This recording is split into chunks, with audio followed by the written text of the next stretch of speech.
1977 June மாதம்னு நினைக்கிறேன். June மாதத்தில் புரட்சி தலைவர் எம்ஜிஆர் அவர்கள் ரேடியோவில் ஒரு பேட்டி ஒன்று கொடுத்தாங்க.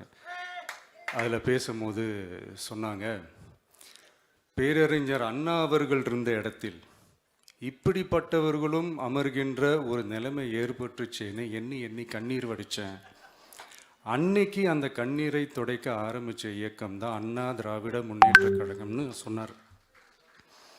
அதே மாதிரி 2017 அப்புறம் 2021 அப்புறம் தமிழ்நாட்டுடைய நிலைமையை பற்றி யோசித்து பார்த்த நம்ம தமிழக மக்கள் காமராஜர் அவர்கள் இருந்த இடத்தில், அண்ணா அவர்கள் இருந்த இடத்தில், எம்ஜிஆர் அவர்கள் இருந்த இடத்தில் இப்படிப்பட்டவர்களும் அமர்கின்ற ஒரு நிலைமை ஏற்பட்டுருச்சேன்னு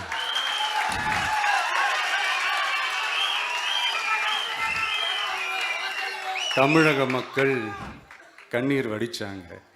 இன்னைக்கு இந்த கண்ணீரை துடைக்க ஆரம்பித்த இயக்கம் தான் தமிழக வெற்றிக்கழகம்.